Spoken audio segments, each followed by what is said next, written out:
Համեցեք։ Շնորհակալություն, հարգարժան նախագահող, հարգելի գործընկերներ, խնդրում եմ թույլ տվեք շարունակել։ Քննարկում ենք Եվրոպական ինտեգրման հարցերի մշտական հանձնաժողովի նախագահի թեկնածու Արեգա Հովսեփյանի թեկնածությունը, բայց միշտ բուն թեկնածությանը անդրադառնալը կցանկանայի խոսել նաև մեզ ուղղված այն կեղծ օրակարգերի մեղադրանքի մասին, եւ դուք մեղադրում եք մեզ լինելով ուղղակի դրա մասնագետը, գալիս եք այստեղ կանգնում եք լուրջ դեմքի արտահայտությամբ իրականության հետ որևէ աղերս չունեցող միտք եք արտաբերում, մի քանիսը թվարկեմ, վարչապետի նոր սահմանադրության վերաբերյալ հայտարարության ամսաթիվն էիք փոխում, Տիկին Գրիգորյան եկել եք այստեղից խոսում էիք բուհեր ընդունվող ուսանողների թվի անկման մասին, այդ ինչ ճիշտ հակառակ տենդենսն է, բուհեր ընդունվող ուսանողների թիվը աճում է։ Տիկին Հովսեփյան, ձեր հարցազրույցներից մեկում դուք հետևյալ միտքն եք հնչեցնում, որ գեթ 1 իշխանավոր չի հերքել այն փաստը, որ 300,000 ադրբեջանցիների վերաբնակեցման հարց բանակցություններում առկա չէ, այնիշ դա կեղծ թեզ է, քանի որ բազմիցս եւ վարչապետը եւ մյուս գործընկերները հերքել են ձեր լրատվական դաշտ նետած կեղծ թեզը։ Եվ հաջորդը, որը մի քանի գործընկերների կողմից է հնչեցվել, դա Եվրոպական միության հետ առևտրաշրջանառության անկման մասին կեղծ թեզն է։ Եվ պարոն Աբրահամյան, երբ դուք լրատվականներից մեկի հարցին հենց Եվրոպական ինտեգրման հարցերի մշտական հանձնաժողովի ընտրության հիմնավորման համատեքստում նորից կեղծ թեզ եք հնչեցնում, ասելով, որ Հայաստանի եւ Եվրոպական միության շատ պետությունների հետ ապրանքաշրջանառությունը վերջին տարիներին անկում է ապրել։ Մենք մեր մասով, ոչ, դուք Եվրոպական միության հետ եք ասել, մենք մեր մասով հետևողական ենք լինելու, զարգացնել առաջին հերթին առևտրային հարաբերությունները եվրոպական երկրների հետ եւ հասնել այնպիսի ապրանքաշրջանառության, որպեսզի առաջիկայում Եվրոպական միության հետ հարաբերությունները զարգանան։ Պարոն Աբրահամյան, չի համապատասխանում իրականությանը ձեր այս միտքը, որովհետև 2025 թվականին Հայաստանի եւ ԵՄ երկրների միջև առևտրաշրջանառությունը կազմել է շուրջ 2.5 միլիարդ ԱՄՆ դոլար, 2024 թվականի համեմատ աճելով 7.2%-ով, իսկ 2000 Հիմա դուք ասում եք վերջին տարիներին, ես տենդենսն եմ ձեզ։ Պարոն Կարապետյան, դուք ելույթ ունեք, էլի, խնդրում ելույթով արձագանքեք։ 2026 թվականի առաջին կիսամյակին ընդհանուր առևտրաշրջանառությունը Եվրոպական միության հետ կազմել է 1 միլիարդ 809 միլիոն ԱՄՆ դոլար։ Նախորդ տարվա առաջին կիսամյակում այդ թիվը եղել է 1 միլիարդ 294 միլիոն դրամ, այսինքն աճել է 39%-ով, ընդ որում միայն արտահանումը դեպի ԵՄ 80%-ով աճել է նույն ժամանակահատվածի համեմատ։ Տիկին Հովսեփյան, ուզում ձեզ ասել, որ դուք թյուր պատկերացում ունեք հանձնաժողովի աշխատանքների մասին ընդհանուր առմամբ։ Դուք եկաք, այնպես եք խոսում, լսողին էլ կարող է թվա, որ գալու եք ու նիստա, որ գումարելու եք։ Տիկին Հովսեփյան, մեր հանձնաժողովը, Եվրոպական ինտեգրման հարցերի մշտական հանձնաժողովը ունի նեղ ոլորտային բնույթ, եւ դա է պատճառը, որ շատ նախագծեր, շատ հազվադեպ է լինում, որ օրենքի նախագծերի համար մեր հանձնաժողովը հանդիսանում է գլխադասային եւ այստեղ օրենքի նախագծեր են քննարկվում։ Իսկ դուք պետք է իմանայիք, որ օրենքի նախագիծ պետք է լինի, որ նիստ գումարվի։ Իհարկե այդ օրենքի այդ նիստերից դուրս մենք ունեցել ենք բազմաթիվ հանդիպումներ, բազմաթիվ քննարկումներ, բայց դրանց անունը նիստ չի, դրանց անունը քննարկում է։ Նիստի ժամանակ մենք ունենում ենք քվեարկություն, հանդիպումների ժամանակ չենք ունենում քվեարկություն։ Պարոն Կարապետյան, դուք էլ այդ խոսքը ասեցիք։ Դրա համար նիստը ունենում է արձանագրություն, իսկ հանդիպումները եւ քննարկումները ունենում են լուսանկար եւ մամլու հաղորդագրություն։ Դրանց վերաբերյալ արձանագրություն չի կարող պարզապես լինել։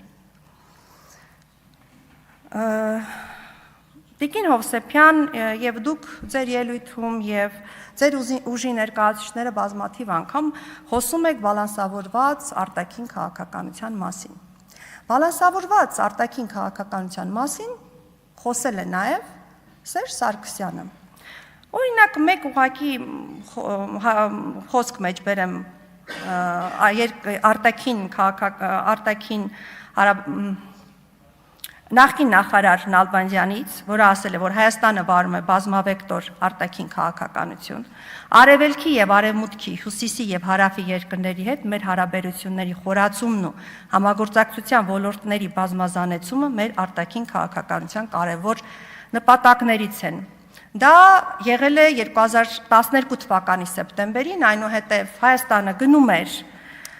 Եվրաինտեգրման ճանապարհով, քննարկվում էր ասոցիացիան համաձայնագրի ստորագրումը, բայց մենք գիտենք, թե ինչ տեղի ունեցավ 2013 թվականի սեպտեմբերի 3-ին, երբ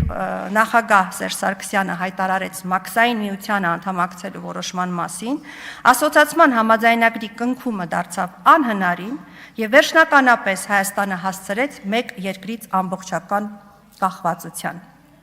Այնուհետև էլի շարունակվեց խոսվել արտաքին քաղաքականության բազմավեկտորության մասին, հավասարակշռված արտաքին քաղաքականության մասին։ Դուք էլ 2026 թվականին նույն խոսքերն ա։ Մենք շարժվում ենք այն ուղղությամբ, որ Հայաստանի Հանրապետությունում լինի հավասարակշռված արտաքին քաղաքականություն։ Ցավով եմ նշում, բայց ես չեմ տեսնում տարբերություն ձեր քաղաքականության եւ Սերժ Սարգսյանի արտաքին քաղաքականության միջև։ Տիկին Հովսեփյան, միգուցե ես լավ չեմ տեսնում։ Կխնդրեի ձեր ամփոփիչ ելույթում պատասխանել հետեւյալ հարցին. Ինչով է ձեր առաջարկած բազմավեկտորությունը եւ կառուցողական ներգրավվածությունը տարբերվելու նախկինում Սերժ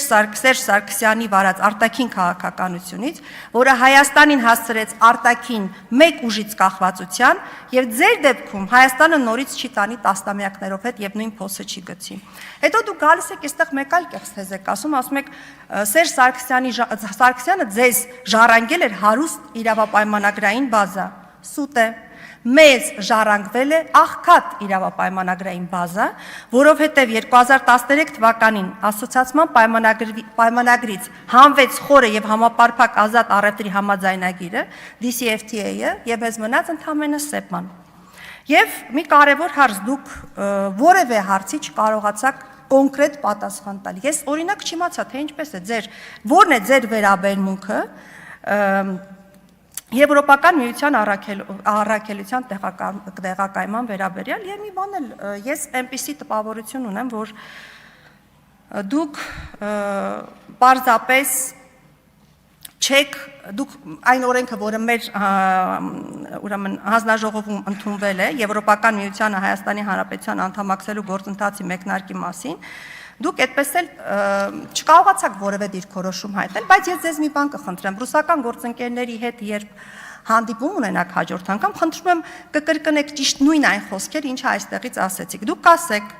որ ճիշտ է ասում կառավարող ուժը, հանրաքվեի առարկան պատրաստ չէ, եւ ես որպես եվրոպական ինտեգրման հարցերի մշտական հանձնաժողովի նախագահ պիտի նպաստեմ այդ պահի հասունացմանը։ Խնդրում եմ չմոռանաք։ Եվ նաև այս օրենքի վերաբերյալ երբ հարց էր հնչում, դուք միայն մեկ բան եք ասում. եկեք վերլուծենք, եկեք տեսնենք, թե բխում է դա մեր պետության շահերից, չի բխում մեր պետության շահերից։ Տիկին Հովսեփյան, դուք ազգային ժողովում Հայաստանի երկրորդ ամենամեծ ուժն եք համարվում, երկրորդը մեզանից հետո։ Լավ, դուք եկել եք ազգային ժողով, դուք զբաղեցրել եք այս աթոռները եւ դուք Հայաստանի շահերի վերաբերյալ դեռևս վերլուծություն եւ դրանից բխող դիրքորոշում չունեք, դեռ ավելին դուք եկել եք հավակնում եք դառնալ Եվրոպական միության կներեք, Եվրոպական ինտեգրման հարցերի մշտական հանձնաժողովի նախագահ եւ դուք չեք կարողանում պատասխանել ամենակարևոր հարցին։ Երբ պահը հասունանա, երբ հանրաքվե անցկացվի, դուք հանրաքվեի դեպքում Եվրոպական միության անդամակցությանը կողմ եք լինելու, թե դեմ եք լինելու։ Այսքանը շնորհակալություն։ Լիլիթ Մինասյան։